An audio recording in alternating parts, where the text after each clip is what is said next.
Tanggal 3 Oktober kemarin merupakan hari yang harus diingat Partai Nasdem sebagai hari pencalonan Anies Baswedan sebagai Capres 2024. Mengapa harus diingat? Ya, tanggal ini merupakan dalam tanda kutip puncak perjudian dalam percaturan politik mereka.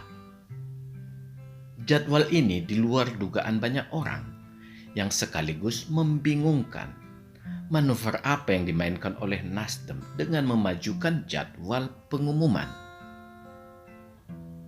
Mengenai siapa yang dicalonkan tidak menarik perhatian orang sama sekali.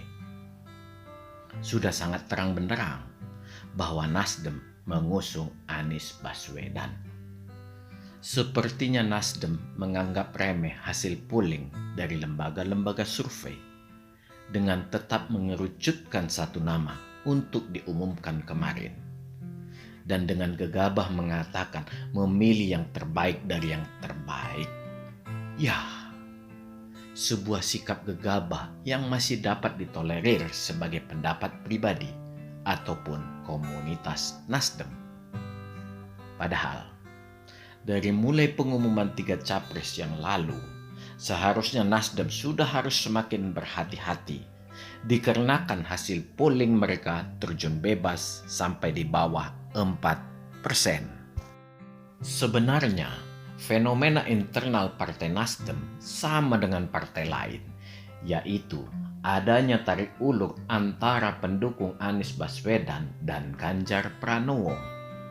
Ini mengindikasikan terjadinya pergulatan politik di tubuh partai, sebuah dinamika politik yang sehat, tetapi tetap harus dalam koridor sebuah partai yang memiliki integritas.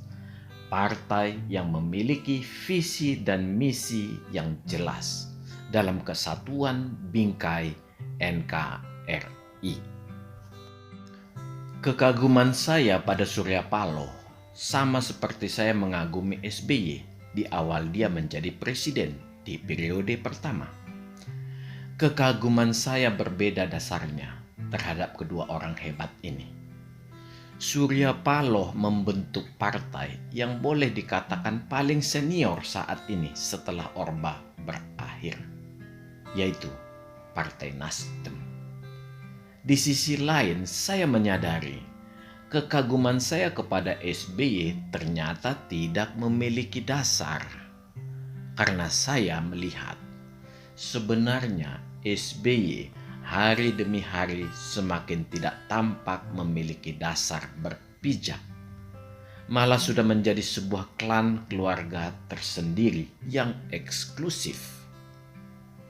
Ketika Nasdem berdiri, boleh dikatakan partai ini merupakan tumpuan masyarakat, akan menjadi 3 besar partai sebagai pengganti PPP, Golkar, dan PDI. Bahkan kemungkinan besar menjadi leader seluruh partai. Konsep yang digaungkan Paloh adalah restorasi, yaitu pembenahan atau konsolidasi. Ya, memang bangsa kita perlu pembenahan setelah Orba. Tidak lama kemudian, Nasdem mendirikan sekolah kadernya. Semakin mengagumkan. Tetapi tahun demi tahun berlalu, pemilu demi pemilu berlalu, Nasdem tidak pernah mengajukan kadernya menjadi capres. Saya bertanya-tanya, apakah tidak ada kadernya yang lulus?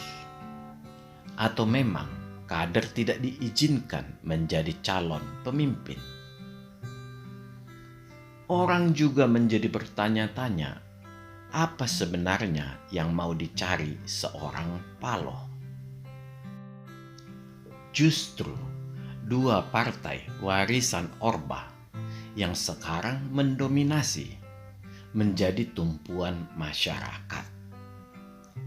Golkar yang dahulu sangat dibenci mampu berbenah diri, perlahan melepaskan diri dari bayang-bayang cendana.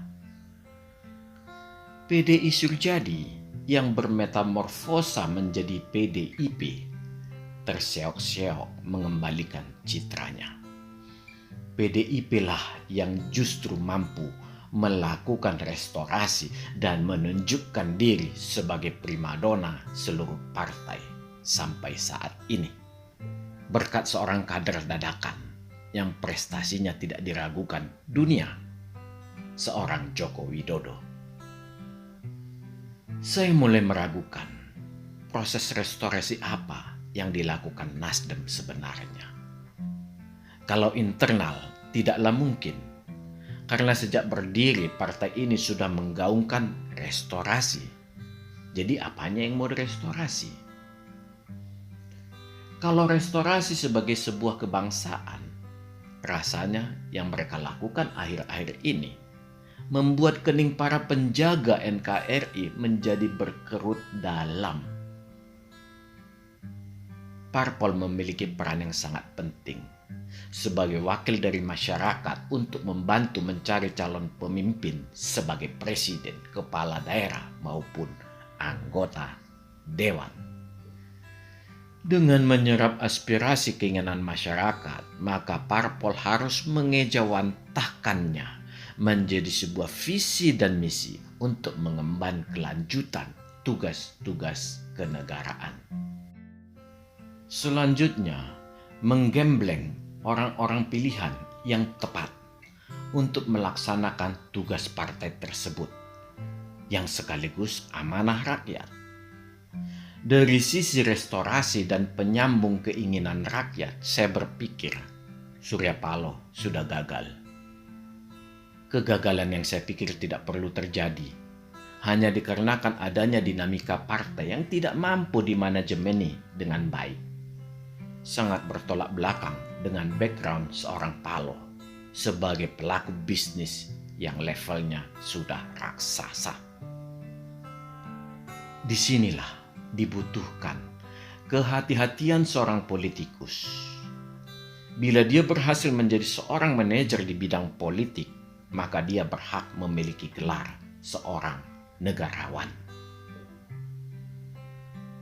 Sekalipun demikian, secara keseluruhan saya masih memiliki harapan terhadap Surya Paloh. Saya percaya dia masih memiliki secuil integritas yang mungkin selama ini menjadi tergerus oleh orang di sekitarnya. Suaranya juga akhir-akhir ini tidak membuat semangat membara lagi tentang NKRI. Akhir-akhir ini dia berpidato memang masih sedikit membara. Walaupun terkadang dari raut wajahnya tampak dia tidak meyakini lagi apa yang dikatakannya. Ya, Paloh serasa menjadi letih dan tua. Ada apa denganmu, Abang Dah Surya Paloh? Ada apa dengan Nasdemmu? Jangan galau, tetaplah NKRI. Jangan bercampur dengan loyang sementara dirimu adalah emas. Ataukah ada perjanjian-perjanjian di belakang layar yang menyulitkanmu? Buanglah semua benalu itu. Engkau terlalu besar untuk dikerdilkan. Secara jujur, walau saya sudah menduga, tetapi saya tetap masih sedikit terkejut dengan terpilihnya Anies sebagai capres dari Nasdem. Paloh mungkin terjepit di antara 4 kemungkinan ini. Yang pertama, dia tidak mungkin mengajukan Ganjar Pranowo karena Ganjar milik PDIP. Paloh terlalu santun untuk mengganggu stabilitas internal partai yang diseganinya ini. Kemungkinan besar ini adalah hasil safari politik dari Puan untuk menjegal Ganjar sekaligus mengajukan proposal teh botol. Yang kedua, Paloh tidak mau terus-menerus direcoki dengan rengekan Cikeas untuk meminta jadi capres. Suatu hal yang sangat sulit dipenuhi seorang Surya Paloh. Dengan mengumumkan ini, terkunci sudah rengekan itu. Yang ketiga, Paloh terjepit dengan kekuatan kadernya yang terpecah pada dua kubu yang hampir sama kuatnya, yang pro dan kontra Anies Baswedan. Sebuah hal yang aneh sebenarnya. Mengapa sebuah partai besar menjadi kerdil karena hal sepele? Bila mata batin dipakai, semua menjadi terang benderang. Yang keempat, adanya kekuatan-kekuatan dari luar partai yang tetap diperhitungkan oleh Paloh yang meminta Anies Baswedan dimajukan. Keempat kemungkinan inilah yang menjepit seorang Surya Paloh sehingga dia mencari jalan keluar yang ingin menyenangkan semua pihak. Tetapi dengan memajukan jadwal pengumuman, saya menduga ada peristiwa besar yang akan terjadi dalam tempo dekat. Memajukan jadwal inilah yang menjadi pilihan Paloh untuk menjawab keempat jepitan tersebut. Sehingga ketika peristiwa besar tadi terjadi, maka Paloh lolos dari jepitan dan menyerahkan segalanya pada keadaan. Tetapi bila ini skenarionya, rasanya tidak mungkin tidak terpikirkan oleh seorang Surya Paloh. Dia bisa memundurkan jadwal pengumuman dikarenakan jadwal pemilu masih lama, masih sangat banyak waktu. Di samping itu, dengan pengumuman yang dipercepat ini sudah pasti berpengaruh pada rating Nasdem. Bisa jadi juga bahwa dengan jadwal dimajukan, sebisa mungkin untuk menghalangi peristiwa besar tersebut agar tidak terjadi. Ya, peristiwa besar yang ditunggu orang banyak, yaitu pemeriksaan KPK terhadap Anies Baswedan, yang sudah sangat santer belakangan ini beritanya.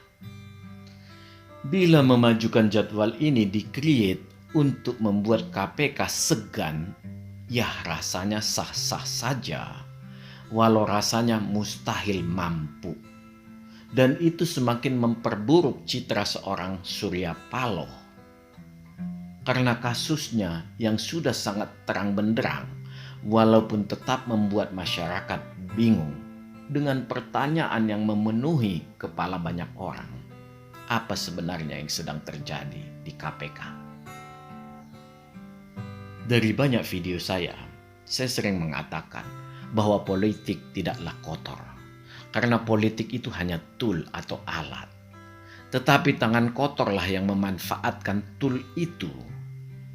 Sebuah keputusan atau kebijakan bisa terhalangi dikarenakan banyak tangan kotor yang saling mengklaim sudah memiliki kartu truf orang yang lain.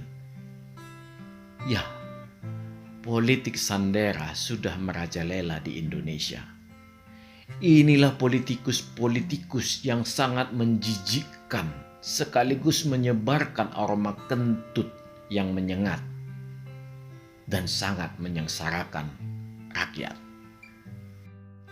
Sebenarnya cukup menarik menganalisis fenomena-fenomena di partai yang mempertahankan memasukkan nama Anies Baswedan. Mari kita melihat dari data yang tersebar di publik.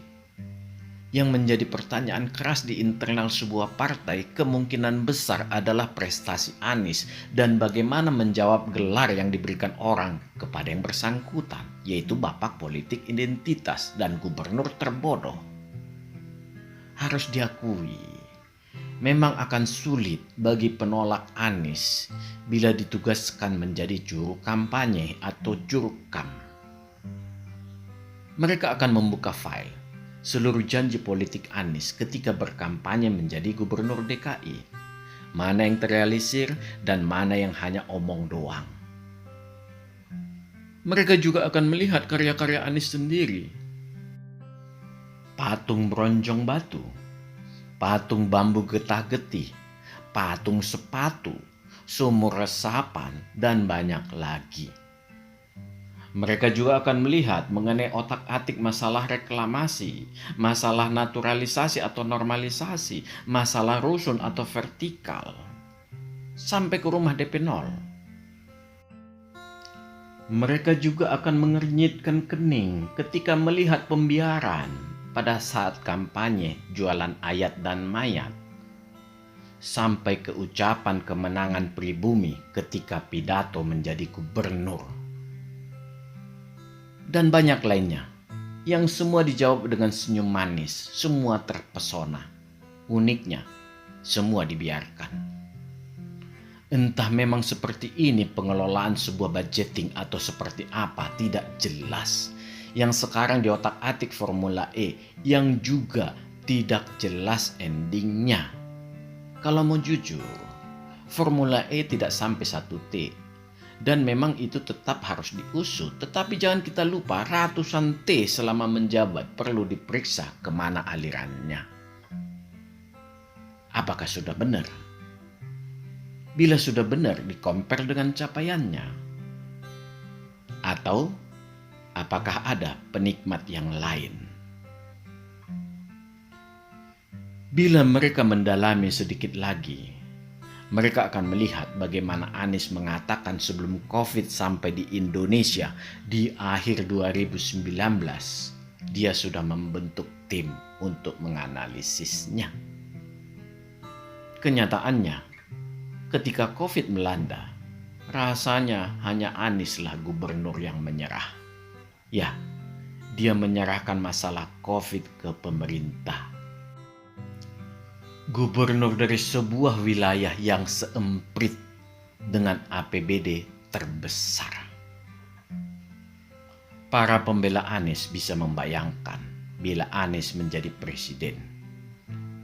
COVID atau wabah yang sejenis kembali melanda dunia. Tidak mungkin Anies menyerahkan lagi malapetaka itu ke pemerintah Indonesia karena dia presidennya. Jalan satu-satunya adalah menyerahkan ke negara lain untuk mengatasinya. Sungguh membuat miris. Saran saya bagi pecinta Anies, lakukanlah dengan berlagak pilon, dengan mengatakan, emang dulu apa yang dijanjikan ya? Atau emang dulu apa yang dikatakan ya? Sudah selesai semua. Tidak mengapa, mari kita ciptakan bangsa ini menjadi sebuah bangsa tanpa integritas. Mari kita memilih presiden dengan banyak kartu truf di tangan kita. Semua sadar sebenarnya, tetapi tetap memilih keserakahan. Artinya, memang dengan sadar juga menghancurkan masa depan anak muda di kemudian hari. Semua keadaan di atas merupakan arogansi partai-partai yang selalu terjadi di Indonesia. Tidak mau mendengar aspirasi masyarakat, selalu berputar-putar ketika menjawab. Dengan santai akan bertanya balik, masyarakat yang mana dulu? Ya, mereka berkilah selalu dengan cara kuno. Padahal mata hatinya sendiri sudah memberi jawaban. Fenomena inilah yang membuat masyarakat semakin muak. Semua selalu mengatakan demi rakyat. Rasanya, semakin sering mengatakan demi rakyat, aroma kentut yang semakin menyengat.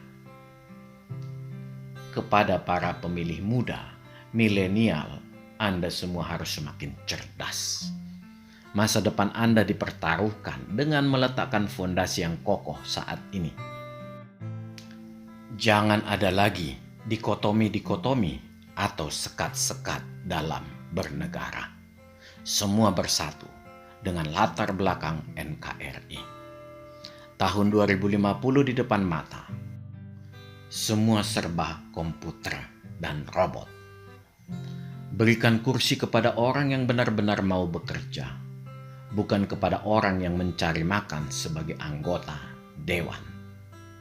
Kalau perlu, berikan kepada orang-orang kaya yang cerdas atau kepada pengusaha-pengusaha super kaya yang tidak membutuhkan apa-apa lagi. Tetapi mereka secara diam-diam memiliki komitmen membantu masyarakat. Cari profesor-profesor dan profesional yang berdedikasi. Bila diserahkan kepada oportunis beraroma kentut, dia tidak akan pernah peduli kepada Anda setelah terpilih. Dan dia tidak akan pernah bosan ingin terus-menerus menjadi anggota dewan. Karena dia tidak punya malu. Untuk manusia-manusia seperti ini, jangan pilih lagi. Negara ini tidak akan pernah maju dengan manusia yang seperti ini. 5 tahun berikutnya akan terulang lagi hal yang sama. Hanya Anda lah yang dapat menghentikan semua lingkaran setan ini. Mengapa para pemilih milenial harus buka mata? Pertengahan abad ini semua industri dipenuhi dengan robot. Artinya, rekan kerja Anda adalah robot. Kita tidak bisa melawan teknologi. Kita yang harus mengendalikannya. Pengusaha cenderung akan memilih robot untuk menghindari kerumitan memakai tenaga manusia. Di samping biaya operasionalnya terkontrol. Tidak akan bisa diharap sebuah regulasi yang baik dari para oportunis. Untuk itu, belajarlah yang baik. Kenali para wakilmu di dewan. Pastikan semua uang rakyat dipakai dengan tepat. Hitung LHKPN-nya, laporan harta kekayaannya, periksa tiap tahun. Kenaikan yang tidak wajar minta diungkap. Tidak perlu OTT segala macam. Harta yang tidak tercatat di LHKPN disita untuk negara. Bergabunglah dengan partai yang memiliki visi dan misi untuk Indonesia maju ke depan secara kebinekaan sebagai ciri NKRI. Masa depan adalah milikmu. Tidak ada lagi waktu main-main. Pilihlah orang-orang tua yang bijak sebagai panutan. Karena di saat ini, semua lapisan manusia sudah tergerus oleh zaman. Banyak orang tua yang tidak pantas dihormati, bahkan cenderung kurang ajar. Lihatlah orang tua yang disayangi atau minimal disegani dan dicintai oleh masyarakat.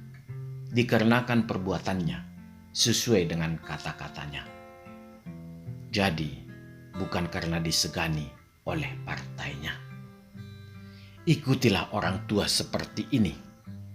Jadikanlah dia kingmakermu. Salam, majulah Indonesia.